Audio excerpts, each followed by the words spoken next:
નમસ્કાર મિત્રો, સ્વાગત છે તમારું આપણી આ ચેનલ ડેઇલી લાઈફ યુઝિસ રસોડું મારું દવાખાનુંમાં।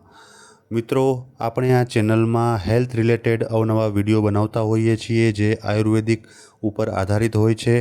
તો આજના આપણા વિડીયોમાં આપણે કેરીના ગોટલાના ફાયદાઓ વિશે ચર્ચા કરવાના છીએ। તો મિત્રો, આગળ વધતા પહેલાં તમે હજુ સુધી આ ચેનલને સબસ્ક્રાઈબ ન કરી હોય અથવા તો તમે આ ચેનલ પર નવા હો તો કૃપા કરી આ ચેનલને સબસ્ક્રાઈબ કરો અને ઓલ આઇકન ઉપર ક્લિક કરો, જેથી આવનારા મારા તમામ વિડીયોઝની તમે ઇન્સ્ટન્ટ નોટિફિકેશન તમારા મોબાઈલ અને લેપટોપ પર મળતી રહે। તો ચાલો મિત્રો, આગળ વધીએ આજના વિડીયોમાં। મિત્રો, કેરી ખાઈને ગોટલીને કચરો સમજીને ફેંકવાની ભૂલ કરતા નહીં, કારણ કે કેરી તો સ્વાસ્થ્યવર્ધક છે। જે આયુર્વેદમાં એની ગોટલીને સ્વાસ્થ્યના ખજાનાની પોટલી કહેવાય છે। એ પાચન તંત્રની સાથે પ્રજનન તંત્ર અને ત્વચા તથા વાળ માટે ફાયદાકારક હોવાથી એને ફેંકી દેવા કરતાં જો એને ઘરમાં સાચવીને રાખશો તો એ દવાનું કામ કરશે। ઉનાળાની સિઝન દરમિયાન ફળોના રાજા કેરીનો સ્વાદ સૌ કોઈ માણે છે। એમાંથી મોટાભાગના લોકો કેરી ખાધા પછી એની છાલ અને ગોટલીને કચરો સમજીને ફેંકી દે છે। જો તમે પણ આવું કરતા હો તો આ ઘડીથી જ બંધ કરી દેજો, કારણ કે કેરી જેટલી સ્વાસ્થ્યવર્ધક છે એટલી જ ગુણકારી એની ગોટલી પણ છે। આયુર્વેદમાં જણાવ્યા પ્રમાણે જો કેરીના ગોટલાનું સેવન કરવામાં આવે તો શરીરની ઘણી સમસ્યાઓ દૂર થઈ શકે છે। આયુર્વેદમાં કેરીના બીજ એટલે કે કેરીની ગોટલીના ઘણા ઔષધીય ગુણો હોવાથી બહુ જ ઉપયોગી માનવામાં આવતી હોવાથી એનો ઉપયોગ મુખવાસ, પાવડર, તેલ અને કાઢા તરીકે થાય છે। કેરીની ગોટલીનું આયુર્વેદિક મહત્ત્વ, ફાયદા તથા તેના સેવનની યોગ્ય રીત વિશે આપણે આ વિડીયોમાં ચર્ચા કરીશું। મિત્રો, ગોટલી પહેલાં કેરીને જાણી લો। ભારતમાં ફળોના રાજા કેરીના આશરે 350થી 400 પ્રકાર છે। એમાં મહારાષ્ટ્રની આફૂસની જેમ દશહરી, બદામી, તોતાપુરી, હિમસાગર અને લંગડા કેરીનો સમાવેશ થાય છે। આયુર્વેદમાં કાચી કેરી ખાવાની મનાઈ કરવામાં આવી છે, કારણ કે વાયુપિત્ત કફવર્ધક છે અને સાથે એ રક્તને પણ અશુદ્ધ કરવાનું કામ કરે છે। જે કેરી બહુ પાકી નથી અને કાચી પણ નથી એવી કેરી પણ પિત્તનું પ્રમાણ શરીરમાં વધારતી હોવાથી એને ન ખાવાના સૂચન આયુર્વેદમાં એક્સપર્ટ આપતા હોય છે। પણ એકદમ પાકીને તૈયાર થયેલી કેરી પિત્તને ઓછું કરે છે અને એની પ્રકૃતિ શીતળ છે, પણ પચવામાં ભારે હોવાથી પ્રમાણમાં લેવી જોઈએ, નહીં તો એ કફ અને મેદસ્વીપણાને વધારશે। પણ કેરીના અલગ અલગ રૂપ કરતાં ગોટલીના ગુણો જુદા છે। વિવિધ પ્રકારે ઉપયોગમાં લેવાય। મિત્રો, every part of nature has purpose. કેરી ખાધા પછી એની ગોટલીને પણ આપણે ઘણા ફાયદાઓ આપણને આપે છે। કેરીની ગોટલીને કેરીનું બીજ પણ કહેવાય છે। કેરી ખાધા પછી એની ગોટલીને પાણીથી ધોઈ અને તડકામાં સુકવવી રાખવી જોઈએ। એ બરાબર સુકાઈ જાય પછી દસ્તા કે વજનદાર પથ્થર વડે તોડીને એમાંથી બી કાઢવું। એ નાના બીમાં જ સ્વાસ્થ્યનો ખજાનો છુપાયેલો છે। ગોટલીમાંથી જે બી નીકળે એને કેરીનો ગર્ભ પણ કહી શકાય છે। એનો વિવિધ પ્રકારે ઉપયોગ કરી શકાય। એના નાના ટુકડા કરીને ફરીથી તડકામાં સૂકવી અને તવી પર થોડું ઘી નાખીને ગરમ કરી ડબ્બામાં સ્ટોર કરી શકાય। અને આ ટુકડાને મુખવાસ કે માઉથ ફ્રેશનરની જેમ ખાવાથી ઓવર ઇટિંગની સમસ્યા હોય તો એ દૂર થશે અને પાચન તંત્રના કામને સરળ બનાવશે। ગોટલીને પાવડરના ફોર્મમાં પણ વાપરી શકાય છે। મુખવાસ કરતાં પાવડરનો ઉપયોગ વ્યાપકપણે થાય છે। આયુર્વેદિક નિષ્ણાતો સવારે અને સાંજે 1-1 ચમચી પાણી સાથે પીવાની સલાહ આપે છે। ઘણા લોકો ઈજા પહોંચી હોય કે ખંજવાળ અથવા ત્વચા સંબંધિત કોઈ સમસ્યા હોય ત્યાં કેરીની ગોટલીના પાવડરનો લેપ બનાવીને લગાવે છે। એમાં એન્ટિસેપ્ટિક ગુણો હોવાથી રૂઝ પણ જલ્દી આવે છે। અમેરિકામાં કેરીના ગોટલીનું તેલ બને છે અને એનો ઉપયોગ હર્બલ મેડિસિન બનાવવા માટે વપરાય છે। ચોંકાવનારી બાબત એ છે કે ગોટલીના તેલની કિંમત 9,000 રૂપિયાની આસપાસ હોય છે। ભારતમાં આમ તો ગોટલીનો ઉપયોગ પાવડર અને ટુકડા તરીકે જ થાય છે, એટલે અહીં ગોટલીનું તેલ માર્કેટમાં જોવા મળતું નથી। મિત્રો, ગોટલીના અનેક ફાયદા છે। પાચન તંત્ર સુધારે। ગોટલીનો પાવડર સવાર સાંજ જમ્યા પછી હૂંફાળા પાણી સાથે 1-1 ચમચી પીવાથી પાચન શક્તિને વધારે છે। ઉબકા કે ઉલટી જેવું થતું હોય કે એસિડિટી, ગેસ, મરડો, ડાયેરિયા અને અપચાની સમસ્યા હોય તો તેને પણ દૂર કરે છે। ઘણા લોકો ગોટલીના પાવડરમાં કાળું મીઠું અને જીરું પાવડર મિક્સ કરે છે। આ મિશ્રણ અપચાની સમસ્યામાં તાત્કાલિક આરામ આપે છે। રાત્રે સૂતી વખતે આ પાવડરને પાણી સાથે લેવાથી બીજા દિવસે સવારે પેટ સાફ આવે છે। કફ અને પિત્તને બેલેન્સ કરે। મિત્રો, પાકી ગયેલી કેરી અને એની ગોટલી પિત્તશામક છે. આયુર્વેદ પ્રમાણે એવું કહેવામાં આવ્યું છે કે જો વાળ સમયે પૂર્વે સફેદ થતા હોય તો શરીરમાં પિત્ત વધ્યાનું લક્ષણ છે અને ગોટલી વાળની સમસ્યાને દૂર કરવાનું કામ કરે છે. એવી જ રીતે કોઈ પણ બ્લીડિંગને રોકવા માટે પિત્તશામક ઔષધિ આપવામાં આવે છે. આ ઉપરાંત શરીરમાં કફના પ્રમાણને પણ બેલેન્સ કરતું હોવાથી શરદી ઉધરસની સમસ્યામાં પણ રાહત આપે છે. એન્ટી ડેન્ડ્રફ ગુણ. કેરીની ગોટલીના પાવડરનો ઉપયોગ હેરવોશ માટે પણ કરી શકાય છે. એક વાટકીમાં 2 થી 3 ચમચી પાવડર લેવો અને એને અડધી વાટકી પાણીમાં મિક્સ કરીને વાળમાં લગાવવાથી વાળ સિલ્કી અને મુલાયમ થાય છે. એનું મોઇશ્ચર જળવાઈ રહે છે. એનો ઉપયોગ એન્ટી ડેન્ડ્રફ તરીકે પણ થાય છે. આ ઉપરાંત કોઈને ટાલ પડવાની કે અતિશય વાળ કરવાની સમસ્યા હોય એ લોકો માટે પણ તે ગુણકારી છે. આ પાવડરને વાળમાં ન લગાવી શકાય એમ હોય તો એને દરરોજ ટોનિકની જેમ 2 ચમચી પીવાથી પણ હેર હેલ્થ સારી થશે. વિટામિન મિનરલ્સનું પાવર હાઉસ. મિત્રો, કેરીની ગોટલીના પાવડરમાં ભરપૂર પ્રમાણમાં એન્ટીઓક્સિડન્ટ્સ છે, એટલે કે એ શરીરની અંદર ઉત્પન્ન થતા અને બહારથી પ્રવેશતા હાનિકારક તત્વો સામે રક્ષણ આપવાનું કામ કરે છે.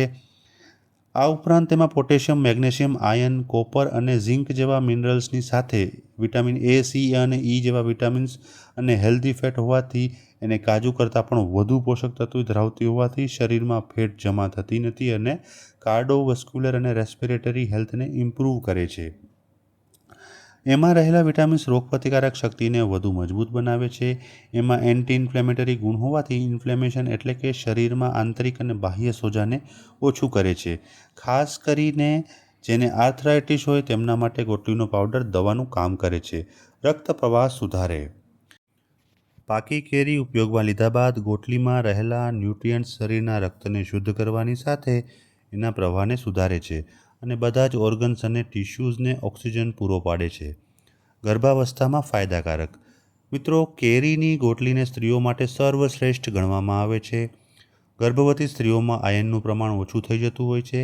એને લીધે ચક્કર આવે છે અને એનિમિયાની સમસ્યા સર્જાઈ શકે છે.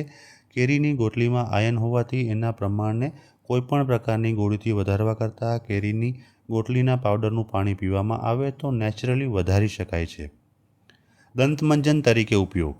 ગોટલીના પાવડરને ઉપયોગ દંતમંજનની જેમ કરવાથી ઓરલ હેલ્થ પણ સારી રહે છે. દાંતમાં સડો કે પેઢામાં ઇન્ફેક્શન થતું નથી. જો સવારે ટૂથપેસ્ટની બ્રશ કરવાની આદત હોય તો રાત્રે સૂતા પહેલાં દાંતમાં ઘસીને કોગળા કરી લેવા. ડાયાબિટીસમાં મદદરૂપ. પાકી કેરીના રસમાં નેચરલ શુગર હોવાથી એ ડાયાબિટીસને વધારે છે, પણ એ જ કેરીની ગોટલી ડાયાબિટીસને કંટ્રોલ કરે છે. આ ઉપરાંત શરીરમાં વધેલા બ્લડ શુગર લેવલને પણ નિયંત્રણમાં રાખવાનું કામ કરે છે.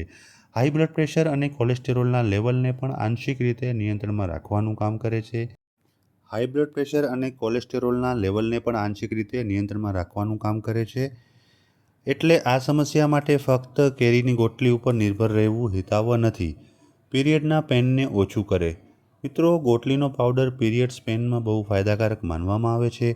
માસિક સ્રાવની નજીક આવતી તારીખ ત્યારથી એટલે કે તારીખ હોય એના 3 થી 4 દિવસ પહેલાંથી ગોટલીનો પાવડર પાણી સાથે મિક્સ કરીને પીવાથી પેઇનફુલ પીરિયડ્સનો પ્રોબ્લેમ દૂર થાય છે. આ ઉપરાંત જે સ્ત્રીઓને પીરિયડ્સ દરમિયાન હેવી બ્લીડિંગની સમસ્યા હોય તેમાં પણ આ મદદરૂપ થાય છે. હરસની સમસ્યામાં ગુણકારી. મિત્રો, કેરીની ગોટલી હરસ કે મસાની સમસ્યામાં પણ ફાયદો આપે છે. ઘણા લોકોને હેવી બ્લીડિંગ થતું હોય, એને બળતરા થતી હોય તો એને સુકાવવા માટે ગોટલીનો પાવડર ગુણકારી સાબિત થાય છે. મિત્રો, રો ફોર્મમાં શા માટે ન ખાવા જોઈએ? મિત્રો, કેરીની ગોટલી તો સૂકવી નાખી અને તેના ગર્ભને સૂકવવાની શું જરૂર એવો પ્રશ્ન ઘણા લોકોને થતો હોય છે, પણ એના ગર્ભને સૂકવવાની જરૂર છે. એને સૂકવ્યા વગર ખાવો ન જોઈએ, કારણ કે જ્યારે ગોટલી સુકાઈ જાય અને એમાંથી ગર્ભ બહાર નીકળે તો તેમાં પણ પાણીનો ભાગ રહેલો હોય છે. જો એ ગર્ભને સૂકવ્યા વગર સીધો ખાશો તો પચવામાં ભારે લાગશે અને કબજિયાત અને એસિડિટીની સમસ્યા ઉદ્ભવી શકે છે. તેથી રો ગોટલીને સૂકવવી ફરજિયાત છે, નહીં તો એના ફાયદા શરીરને નહીં મળે. ઘરગથ્થુ નુસ્ખા. મિત્રો, પીરિયડ્સ દરમિયાન બ્લીડિંગ વધુ હોય તો 1 ચમચી કેરીની ગોટલીના પાવડરને 1 ચમચી વરિયાળી લસ્સીમાં મિક્સ કરીને પીવું. જ્યાં સુધી બ્લીડિંગ કંટ્રોલમાં ન હોય ત્યાં સુધી એને પીવું. કેરીની ગોટલીમાંથી તેલ કાઢવું અઘરું છે, પણ 200 મિલીલીટર નારિયેળના તેલને ગરમ કરી એમાં ગોટલીના 5-6 ટુકડાને ક્રશ કરી નાખો તો પછી એમાં 1 ચમચી મેથીદાણા અને 1 ચમચી કાળા તલ નાખીને ઉકાળો. ઠંડુ થયા બાદ એને ગાળીને બોટલમાં ભરી દો. આ તેલ હેર ગ્રોથ અને સ્કેલ્પની હેલ્થને જાળવી રાખવામાં સહાય કરશે. ડાયેરિયા હોય તો 5 ચમચી પાવડરને મધ સાથે દિવસમાં 2 થી 3 વાર લેવાથી ફરક પડશે. નાના બાળકોને આ પાવડર આપતા પહેલાં તબીબી સલાહ લેવી જરૂરી છે. 1 ગ્લાસ હૂંફાળા પાણીમાં 1 ચમચી ગોટલીનો પાવડર નાખીને ખાલી પેટે પીવાથી ડાયાબિટીસ કંટ્રોલમાં આવી જાય છે. ગોટલીના પાવડરમાં જીરું પાવડર મિક્સ કરીને પાણી સાથે લેવાથી પાચન શક્તિને સુધારવામાં મદદરૂપ થાય છે. જેને ભૂખ ન લાગતી હોય એ લોકોએ કેરીની ગોટલીને સૂકવીને એના ટુકડા કરવા, પછી એમાં કાળું મીઠું નાખીને 1 દિવસ સૂકવીને ખાવાથી ભૂખમાં વધારો થાય. 1 ગ્લાસ હૂંફાળા પાણીમાં 1 ચમચી ગોટલીનો પાવડર નાખીને ખાલી પેટે પીવાથી ડાયાબિટીસ કંટ્રોલમાં આવી જાય છે. ગોટલીના પાવડરમાં જીરું પાવડર મિક્સ કરીને પાણી સાથે લેવાથી પાચન શક્તિને સુધારવામાં મદદરૂપ થાય છે. જેને ભૂખ ન લાગતી હોય એ લોકોએ કેરીની ગોટલીને સૂકવી એના ટુકડા કરવા, પછી એમાં કાળું મીઠું નાખીને 1 દિવસ સૂકવીને ખાવાથી ભૂખમાં વધારો થાય છે તથા શરીરમાં ઊર્જાનો પણ સંચાર થાય છે. મિત્રો, અમુક સાવચેતી રાખવી જોઈએ. કેરીના ગોટલાની તાસીર ગરમ હોવાથી ખાસ કરીને ઉનાળાની ઋતુમાં એનો ઉપયોગ બહુ મર્યાદિત પ્રમાણમાં કરવો હિતાવહ રહેશે. જેની તાસીર ગરમ હોય તેણે ગોટલીનું સેવન ટાળવું જોઈએ. એના દીર્ઘકાલીન ઉપયોગથી માથાનો દુખાવો અથવા તાવની સમસ્યા સર્જાઈ શકે છે. ગર્ભવતી સ્ત્રીઓને જો કોઈ કોમ્પ્લિકેશન હોય તો ડૉક્ટરની સલાહ લીધા વિના એનો ઉપયોગ કરવો નહીં.